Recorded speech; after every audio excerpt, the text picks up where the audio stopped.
इससे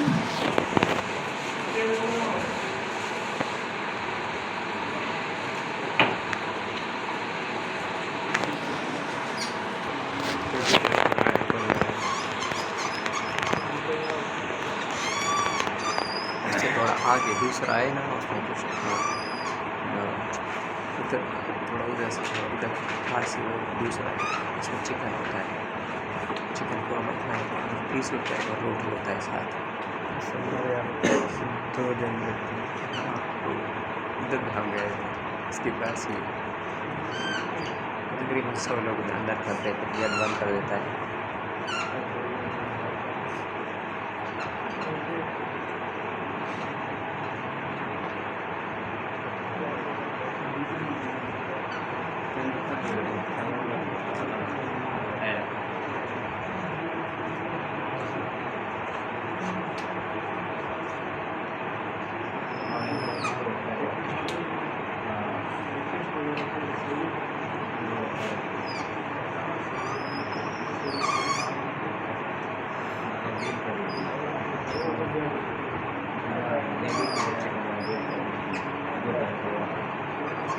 तैयार किया सेल्फ वैक्यूम करने का या दूसरे मेथड हमने तैयार किए। अब नहीं, अब हम प्रॉपर वैक्यूम पंप इस्तेमाल करेंगे, सेल्फ वैक्यूम वाले रास्ते तैयार नहीं करेंगे। वैक्यूम अगर करें तो कोई मसला नहीं है, लेकिन बेहतर होता है कि वैक्यूम पंप से आप प्रॉपर वैक्यूम करें। तो आपने इसकी चार्जिंग लाइन आपकी बंद है, आपने सेक्शन लाइन से आपने ये लीड लगा दी, उसके बाद आपने वैक्यूम पंप को आपने ऑन कर दिया। वैक्यूम पंप आपका ऑन हो गया, पंप आपने ऑन कर दिया तो वैक्यूम पंप क्या करेगा, हवा की मिकदार को खींचेगा, खींचकर उसको कंप्रेस करेगा और डिस्चार्ज लाइन से बाहर फेंकना शुरू कर देगा। जब आपके सिस्टम के अंदर मुकम्मल वैक्यूम हो जाएगा तो गेज की सुई वैक्यूम पॉइंट को ज़ाहिर करेगी। 29.92 इंचेस ऑफ मरकरी GH से ज़ाहिर करते हैं। 29.92 इंचेस ऑफ मरकरी नेट 2 जो है आपके पास ये ज़ाहिर करेगी। 29.92 इंचेस ऑफ मरकरी ज़ाहिर करी है कि यूनिट के अंदर वैक्यूम मुकम्मल हो गया है। जब वैक्यूम मुकम्मल हो जाएगा तो डिस्चार्ज लाइन से हवा बाहर खारिज होना बंद हो जाएगी। आप समझ जाएँ कि अंदर से वैक्यूम मुकम्मल हो गया है। बाद वक़्त ऐसा होता है फील्ड में काम करते हुए सुई आपके 30 पर नहीं आ रही होती, 20 पर आ रही होती है। आप परेशान होते हैं कि सुई नीचे वैक्यूम पॉइंट पर नहीं जा रही, तो ऐसी सूरत के अंदर हमारी गेजें ख़राब हो जाती हैं। तो हमने फॉलो करना है इसको कि आया डिस्चार्ज लाइन से एयर बाहर निकल रही है कि नहीं निकल रही। अगर बाहर एयर निकलना बंद हो चुकी है, सुई बिलफॉल्ट 10 पे भी आके रुक गई है, सुई 10 से नीचे नहीं जा रही, तो पहले ये देखें कि आया सुई 0 पर है कि नहीं। पहले तो सुई जब हम गेज लगाते हैं तो गेज की सुई को हम देखते हैं कि सुई 0 पर है कि नहीं है। अगर 0 पर नहीं है तो इसके साथ एक एडजस्टिंग स्क्रू लगा होता है गेज के साथ, आप उसे सेट करके गेज की सुई को आप 0 पर सेट कर सकते हैं। इस वजह से ये की जाती है ताकि हम गैस चार्ज करें तो हम प्रॉपर गैस चार्ज करें, वैक्यूम हो तो हमें प्रॉपर पता चले वैक्यूम पूरा हो रहा है। अगर सुई ऊपर नीचे हो के कोई मसला नहीं है, लेकिन हमें परेशानी होती है कि प्रॉपर चीज़ चेक करने में। हम सुई 10 PSI से नीचे नहीं आ रही तो ऐसे सूरत के अंदर हम डिस्चार्ज को इसको फॉलो करते हैं। अगर इधर से एयर आना बंद हो चुकी है इसका मतलब है वैक्यूम मुकम्मल हो गया। क्यों? क्योंकि कंप्रेसर हवा को खींच रहा है, इधर फेंक रहा है। जब इधर फेंकना बंद हो गया इसका मतलब है वैक्यूम मुकम्मल हो गया। अगर आपकी गेज की सुई 29.92 तक पहुँच जाती है लेकिन इधर से एयर आ रही है, इस साइड से एयर आ रही है, तो इसका मतलब है कि यूनिट के अंदर वैक्यूम मुकम्मल नहीं होगा। वैक्यूम उस सूरत में मुकम्मल होगा जब इधर से एयर आना बंद हो जाएगा, समझे, वैक्यूम मुकम्मल होगा। आपकी लीडें प्रॉपर होनी चाहिए। लीडें लगाने से पहले आपने रबड़ें देखनी है, रबड़ें कैसे हैं कि नहीं हैं। दूसरा, लीड लगाते हुए चीज़ और भी ख्याल रखनी होती है, लीड के 2 एंगल है, एक साइड बिल्कुल सीधी है और एक साइड थोड़ी सी बेंड है। जो साइड थोड़ी सी बेंड है वो कभी गेज साइड पर नहीं लगानी चाहिए। क्यों? वजह क्या? बेंड साइड्स के अंदर पिन बॉल है, पिन है अंदर, वो इस वजह से लगाते हैं। ये बिलफॉल्ट हमारी आदत बनी हुई है लगाने की। जब हम एसी में गैस चार्ज करने लगते हैं तो सिपलेट एसी के अंदर पिन बॉल होता है। ये पिन को पुश करेगी तो गैस का रास्ता खुलेगा। अगर आपने लीड वो साइड उधर लगा दी और ये टेढ़ी साइड इधर लगा दी तो आप गैस का प्रेशर खोल के रखेंगे, या बिलफर्ज आपने प्रेशर दे रहे हैं, इधर से प्रेशर आगे जाएगा नहीं, लीड के अंदर जाएगा, लीड फट जाएगी आपकी, प्रेशर आगे जाएगा नहीं। आप परेशान होंगे, क्या मसला है? मसला ये होगा कि आपने लीड ही गलत लगाई, पिन उस साइड पे, पिन वाली साइड इस वजह से ये आदत बना ले, पिन वाली साइड कभी गेज साइड पे होनी नहीं चाहिए, ये एक्स्ट्रा यूनिट वाली साइड पे जाती है। जिस साइड पर आपका यूनिट है, जिस पे आपने काम करना है, उसके साथ जाएगी। वैक्यूम पंप अगर लगा हुआ है तो फिर इधर चली जाएगी, क्योंकि वैक्यूम पंप में पिन वॉल वगैरह नहीं होते, आपने लगानी है इधर। अब आपने लीडें लगा दी, लीडें लगाने के बाद आपने वैक्यूम पंप को ऑन कर दिया। जब वैक्यूम आपका मुकम्मल हो जाए, गेज हमारी अक्सर ख़राबी होती है, कोई इधर फेंकते कोई इधर फेंकते, गेज ख़राब हो जाते, केयर तो करते नहीं है। तो ऐसी सूरत के अंदर हम गेज को फिर नहीं देखते, हम इसको देखते हैं। इधर से एयर आना बंद हो गया है, समझिए कि यूनिट के अंदर मुकम्मल वैक्यूम हो गया, खला पैदा हो गया। फिर हम क्या करते हैं, पहले गेज के वाल्व को हम बंद कर देंगे, बंद कर दिया, फिर हम वैक्यूम पंप को बंद कर देंगे। फिर हम देखेंगे हमारी सुई कहाँ पर है, हम नोट कर लेंगे सुई हमारी है 25 पर, ठीक है, वैक्यूम पॉइंट 25 पर है। तो आधा घंटे के बाद हम इसे कम से कम आधा घंटा वैक्यूम स्टैंड रखना चाहिए। 25 पर है, हम इंतजार करेंगे आधा घंटा, 10 मिनट, 20 मिनट, आया सुई 25 पर रुकी हुई है, ऊपर चली गई है। अगर ऊपर चली गई इसका मतलब है उस्ताद आपका वैक्यूम टूट गया, अंदर हवा आ गई। क्यों? क्योंकि सुई तो आपने 25 पे छोड़ी थी, वैक्यूम था। अब सुई 10 पे आ गई या 0 पर आ गई, इसका मतलब है अंदर हवा आ गई है, आपका वैक्यूम टूट गया। अगर सुई आपकी 25 से 24 भी होगी है, 23 भी हुई है, इसका मतलब है वैक्यूम टूट रहा है, बहुत हल्की लीकेज है, वैक्यूम ब्रेक हो रहा है। गैस चार्ज नहीं करेंगे, गैस बर्बाद नहीं करेंगे, फिर और होल्ड करेंगे थोड़ा सा, झाग नहीं लगानी। अगर आप झाग लगाएंगे तो अंदर हो सकता है जहाँ पर आप झाग लगा रहे हैं उस जगह पर लीकेज हो, आपने जैसी झाग लगानी उससे पानी को अंदर खींच लेना, आपका यूनिट बर्बाद हो जाए। वैक्यूम के दौरान कभी भी झाग नहीं लगाई जाती। वैक्यूम टूट गया है तो आप प्रेशर देंगे, प्रेशर देकर आप वैक्यूम चेक करेंगे। जब आप कहते हैं प्रेशर में ना दूँ, हवा का प्रेशर ना दूँ, नया ड्रायर मैंने लगाया बर्बाद हो जाएगा, तो आप थोड़ा सा गैस का प्रेशर दें, थोड़ा सा गैस का प्रेशर देकर आप लीडें चेक कर लें कि लीड या कोई टांका लीक तो नहीं है मेरा। हम फिर एयर का प्रेशर कम देते हैं, क्योंकि नया ड्रायर लगा होता है, ये हवा को खींचेगा, हवा के अंदर लाजमी नमी होती है, नमी हमारे सिस्टम में चली जाएगी सारी। तो हम एहतियातन क्या करते हैं, हम थोड़ा सा जोड़ चेक करने के लिए, क्योंकि हमारा कोई टांका लीक होगा। कंडेंसर तो हम क्लियर कर चुके हैं, कंडेंसर हमने एक्स्ट्रा लगा दिया है, या वेपरेटर हमने नया लगा दिया है, या रिपेयर कर दिया, वहाँ तो लीकेज ही नहीं है। अब लीकेज है तो जो हमने टांके लगाए हैं या लीडें लगाई हैं, इनमें कोई लीक है, फिर वैक्यूम की मौजूदगी में नहीं चेक करेंगे, फिर प्रेशर की मौजूदगी में चेक करेंगे। इस तरीके से आपने क्या करना है, वैक्यूम को आपने स्टैंड करना है। हवा चिल्लर है, कार एयर कंडीशनिंग है, कोई भी यूनिट है, गैस चार्ज करने से पहले आपने वैक्यूम करना होता है। वैक्यूम का तरीका सेम, इसमें कोई तब्दीली नहीं है, एक जैसा मेथड है। वैक्यूम आपने तमाम यूनिट के अंदर, चिलर के अंदर कर रहे हैं, किसी भी कर रहे हैं, आपने वैक्यूम ऐसे करना है। वैक्यूम का फिर आधा पौना घंटा आपने स्टैंड रखना है। एक चीज़ का ख्याल रखा जाता है, बड़ी फील्ड के अंदर क्या ख्याल रखा जाता है, क्या इसमें एहतियात होती है, क्योंकि आपने यहाँ नहीं रहना, अपने आगे पता नहीं क्या से क्या कहाँ जाना होता है। जब वैक्यूम करें तो अपने आप को अपने इंजीनियर शो करना होता है कि आप मैकेनिक कैटेगरी में नहीं आते। अब कैसे आपने शो करना है, किस हिसाब से आपने वैक्यूम लगाया, बैठिए, बैठना नहीं होता। 10 मिनट 15 मिनट आपने वैक्यूम करना है।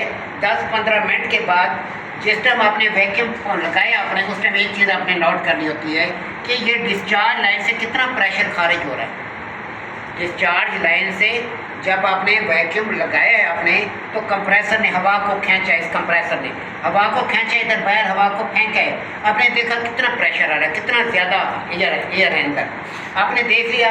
फिर हम 10-15 मिनट के बाद फिर हम उठ के देखते हैं कि आया इसके अंदर प्रेशर कम हुआ है कि नहीं हुआ। अगर प्रेशर कम नहीं हुआ, इसका मतलब है उस टाइम बर्बाद मत कर, आपका वैक्यूम नहीं हो रहा। अगर वैक्यूम हो रहा होता तो हवा में कमी आनी चाहिए, क्योंकि एक साइकिल है, बाहर से हवा तो नहीं आ रही। अगर प्रेशर वही है जो पहले था, इसका मतलब है बाहर से हवा खींच रहा है।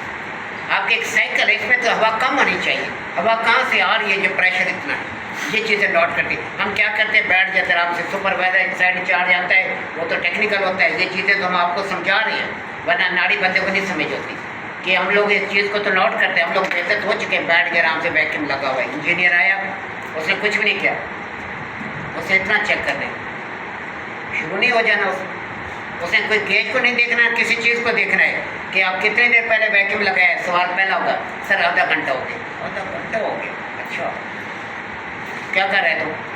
फिर जो भी उसकी मट्टी पलीत हो सके वो करे। हाँ, उसने बेइज्जती टिका के बेइज्जती करनी।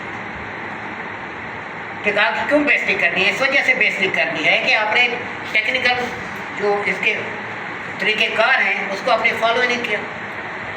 आपने इसका मकसद जो था वैक्यूम लगाने के बाद आपने किन किन प्रोसेस को फॉलो करने वो आपने फॉलो ही नहीं किया। आपने क्या किया? वैक्यूम पंप लगाया। वैक्यूम पंप लगाने के बाद पहले डिस्चार्ज लाइन से एयर का प्रेशर देख रहे हैं कितनी हवा अंदर है, आपको अंदाज़ा होगा इतनी हवा है। 15-20 मिनट के बाद या 10 मिनट के बाद फिर हम चेक करते हैं आया प्रेशर में कमी हुई है कि नहीं हुई। अगर कमी नहीं हुई तो उस्ताद रुक जाओ, यूनिट आपका गड़बड़, यूनिट गड़बड़ है। ये क्या कर रहे हैं? गड़बड़ क्या है? इसमें वैक्यूम नहीं हो रहा, कहीं आपके लीड लीक है या टांका लीक है, कोई मसला है जो हवा को बाहर से खींच रहा है। एक साइकिल है, साइकिल के अंदर जो हवा है वो तो निकल जानी चाहिए। एक ट्यूब है बिलफर्ड मोटरसाइकिल के, जब आप हवा निकालते हैं 1 मिनट के अंदर ख़त्म होगी, 2 मिनट ख़त्म। ये तो नहीं है उतना प्रेशर आता है को पीछे से कोई पंप लगा हुआ है। ये चीज़ें अपने ध्यान में रखनी होती हैं। आपने ये नोट किया हाँ प्रेशर कम हो रहा है, गेज की सुई नीचे नहीं आ रही, कोई मसला नहीं, हमें कोई गलत नहीं, ना आए जाए बाढ़ में। हमने इधर देखना है, इधर से एयर आना ख़त्म हो गया, इसका मतलब ये है कि वैक्यूम हो रहा है। जब इधर से एयर आना ख़त्म हो जाए समझिए कि आपके यूनिट के अंदर वैक्यूम मुकम्मल हो गया है। हवा गेज की सुई 29.92 पे नहीं है, ना है, लेकिन वैक्यूम मुकम्मल हो चुका है। अगर आपकी गेज की सुई 29.92 30 पर आ जाती है मगर इधर से एयर जारी रहती है, इसका मतलब है वैक्यूम नहीं, वैक्यूम नहीं हुआ आपका या लाइन कोई लीक है या कोई मसला है जिसकी वजह से वैक्यूम नहीं हो रहा या लीकेज है। ये चीज़ ध्यान में रखनी होती है। आपका जब वैक्यूम मुकम्मल हो जाए पहले अपने गेज के वाल्व को बंद करना है। बंद कर दिया, उसके बाद हम क्या करते हैं? उसके बाद हम वैक्यूम पंप को बंद करते हैं। पहले वैक्यूम पंप बंद नहीं करेंगे, पहले वाल्व को बंद करेंगे।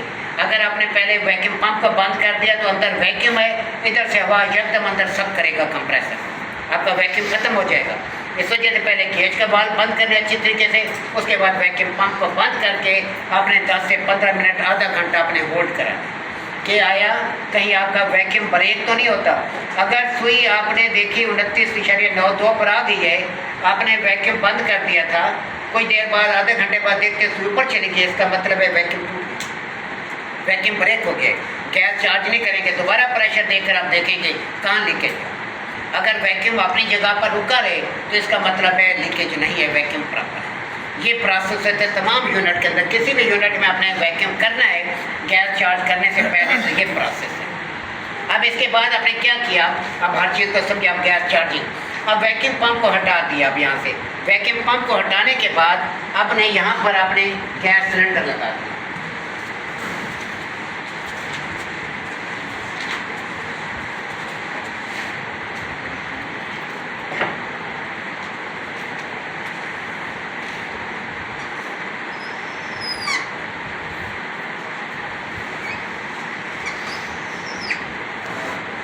यहाँ R134 का सिलेंडर लगा देंगे।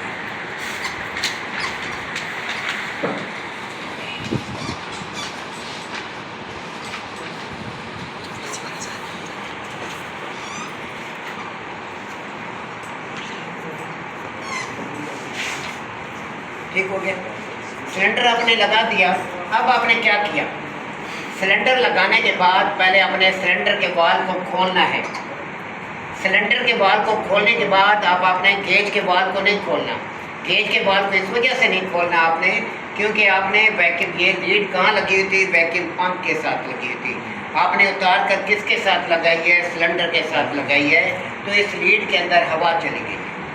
आपने क्या किया? ये लीड उतारी, इस लीड को उतार कर किसके साथ लीड लगी हुई थी? वैक्यूम पंप के साथ लगी थी।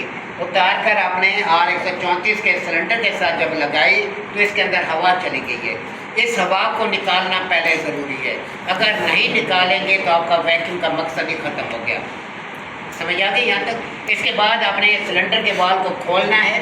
खुला हुआ पहले गेज का वाल्व खोलकर आप इसमें 20-25 PSI या 30 PSI गैस डाल दें। 30 PSI आपने गैस डाल दिए, कंप्रेसर चलाया। कंप्रेसर जैसे चलाया, कंप्रेसर ने गैस को कंप्रेस किया, सुई आपकी 0 पर आ गई।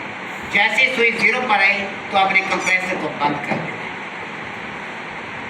सुई 0 पर आई, कंप्रेसर को बंद कर देना है। पिछले प्रोसेस में कंप्रेसर बंद नहीं, कंप्रेसर मैंने बंद नहीं गैस किया। डालेगा तो कंप्रेसर बंद होगा, गैस डालेगा कंप्रेसर आपका बंद हो, फिर उसके बाद जो हाँ, उसके बाद आपने कंप्रेसर चलाना फिर है। 0 पर हाँ, जैसे ही कंप्रेसर साफ करें, गैस आपने डाली है, कंप्रेसर गैस को कंप्रेस करेगा। तो जैसे 0 पर है बंद कर देने। अब हमने क्या चेक करना है, हम अपने यूनिट को क्लियर करना चाहते हैं। मैकेनिक इसको क्लियर नहीं कर सकते, उसके जहन में नहीं होता ये क्या क्लियर करना है। आया जो आपने टांके लगाए हैं वो प्रॉपर ओपन है, कहीं प्रॉपर कोई टांका हमारा ब्लॉक तो नहीं होगा वेल्डिंग की तरह। खासतौर पर यह टांका हमारे कैपिलरी ब्लॉक हो जाती है, क्योंकि आपने जो गैस डाली है ये गैस अपना साइकिल मुकम्मल करेगी। यहाँ पर सुई आपके 0 पर आई है, आपकी गैस कंडेंसर में जाएगी, कंडेंसर रेफ्रिजरेटर कंट्रोल वेपरेटर और सेक्शन लाइन से वापस आना शुरू हो जाएगी। फिर गेज की सुई वापस दोबारा स्टैंड प्रेशर की तरफ जाएगी। क्यों, गैस यहाँ साइकिल है ना, आपके पाइप है, इधर से गैस जाने इधर से वापस आनी है। अगर सुई यहाँ पर रुकी रही, आपके 30 पर 0 पर ही रुकी रही, इसका मतलब है उस्ताद आपका टांका कोई ब्लॉक है, कोई टांका गड़बड़ है। फिर आप सोचेंगे मेरा कौन सा टांका ब्लॉक हुआ है, कहाँ मैंने गलती की है। आप टांका जो खोलेंगे, आपने टांका जो है वो खोलना उससे नहीं है, आपने टांका जो खोलना है वो टांका आपने वेल्डिंग रॉड से नहीं खोलना। पता है किस जगह प्रेशर रुका हुआ है, एकदम खोले और ब्लास्ट लगे आप पर, कोई आंखें सह हो जाए, कुछ और बड़ा हादसा हो जाए, तो हम सहन में सोचते हैं कहाँ ब्लॉकेज हो सकती है। तो हम क्या करते हैं, हम ट्यूब कटर से उस जगह से ट्यूब को काटेंगे, वेल्डिंग रॉड से नहीं। वेल्डिंग रॉड का मतलब है आप अपने आप को मारने वाली बात। क्यों, आपको पता है गैस का प्रेशर क्या हुआ है, वहाँ प्रेशर ठीक ठाक बना हुआ है, क्योंकि कंप्रेसर ने कंप्रेस किया हुआ है, वो प्रेशर बना हुआ है। तो इस वजह से आपने एहतियात करनी है वहाँ पर कि आपने हमेशा ट्यूब कटर से टाँके काटे। अगर सुई वहाँ रुक गई है 0 पर, अगर आप जैसे फ्रिज को बंद करते हैं सुई दोबारा ऊपर उठना शुरू हो जाती है, ऊपर उठना शुरू हो जाती है, इसका मतलब है गैस साइकिल मुकम्मल करके वापस आ रही है। टाँके हमारे ऊपर है खुले हुए, कोई मसला ही नहीं है, कोई प्रॉब्लम नहीं है। फिर आपने 3-4 मिनट वेट करना है। क्यों, कंप्रेसर के अंदर गैस वापस आ रही है, कंप्रेसर नहीं चलेगा, कंप्रेसर ने रन नहीं। तो इस वजह से आपने क्या करना है, 3-4 मिनट वेट करेंगे, सुई दोबारा 30 पर पहुंच जाएगी। फिर आपने दोबारा कंप्रेसर को चलाना, ठीक हो गया। कंप्रेसर आपने दोबारा चला दिया, गैस का प्रेशर वापस आने से मतलब है सारे टाँके खुले गए। फिर आपने इस तरीके से उसी तरीके से आपने गैस इसमें 10 PSI पूरी कर दी है, जिस तरह पहले प्रोसेस मैंने समझाया था। इस तरीके से आपका चार्जिंग प्रेशर पूरा हो जाए। आपके फ्रिज के अंदर 10 PSI गैस, डीप फ्रीजर में 10 PSI गैस, आपके वाटर कूलर में 10 PSI गैस और 134। आपकी कार एसी के अंदर, ऑटोमोबाइल एयर कंडीशनिंग के अंदर आपके जो गैस का जो प्रेशर रहेगा,